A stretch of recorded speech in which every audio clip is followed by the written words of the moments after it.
Joe of an exhausted pack horse. He watched through the window of his study, through the tangle of honeysuckle branches. Eventually, a woman climbed out. She stared and stared at the house, while still clinging to the open door as if it was a shield. Joe was prepared for this not to be Tess. She looked nothing like the people who had house-sat for him in the past. But now she was walking around to the other side of the car, opening the door, leaning in, rummaging. And when she reappeared, Joe thought, "Oh, for fuck's sake." But even from this distance, her look of awe placated him. Suddenly, he wasn't staring at his worst nightmare, but at a scene from Thomas Hardy as she stood timidly on the weathered slab of doorstep, like a peasant girl braving the estate of the squire. Joe hastened to open the door before she rang the bell, fearing the old mellow clang would all but finish her off. "Hello," he said. "Are you Tess?" Over the phone she'd sounded older, somehow bigger. He hadn't accounted for strikingly amber eyes darting from behind an overgrown fringe. Despite the droop of brown hair, he could see that her features were fine, her skin porcelain pale. She was not tall, and her slimness diminished her further, yet she stood square and defensive. Joe wondered why she would drench her frame with a drab hooded sweatshirt.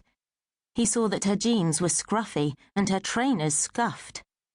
He thought about first impressions and why she would choose to turn up looking like this. Previous house-sitters arrived spruce and professional. "Well, Tess, I'm Joe."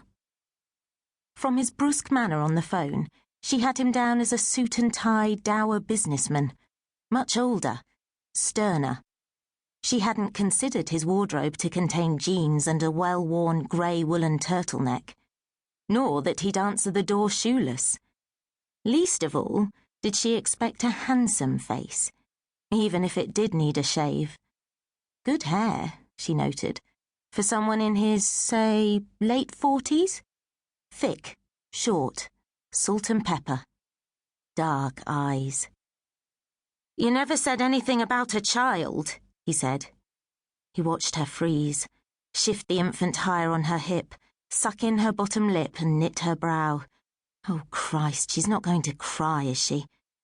But her eyes darkened as a scorch of indignation crossed her cheeks. "And you never said anything about a dog," she retorted. Wolf had been standing casually at Joe's side. Tess glanced at him with distaste, noting that his coat appeared to be fashioned from the same material as Joe's jumper and socks. Or was it vice versa? "I could be allergic." "And are you?" "No, but that's not the point." "Maybe I'm allergic to children." "No one's allergic to children." "Wolf is a soppy old thing." "Does he come with the job, then?" "Yes." "Does he like children?" "He prefers pedigreed chum." Tess clamped down on a smile, wanting to invent a moral high ground despite knowing she was in the wrong, because she hadn't, on purpose, told him about her 18-month-old daughter, had she? Whereas he simply hadn't thought to mention his enormous, ugly dog. She knew little about dog breeds, but she very much doubted that Wolf was anything other than a mutt. Surely no one would actively breed dogs to look sewn together, in big clumsy blanket stitch from a melange of various elements, animate and inanimate. He had one blue eye and one brown, which gave his face a lopsided look, enhanced further by him being apparently unable to keep his tongue in his mouth. "Shall I come in?" she asked more jauntily, because she feared the job offer might be rescinded. Joe wondered how old she was. 30? Or possibly late 20s and just tired. "Sure, come in." He turned and walked into his house.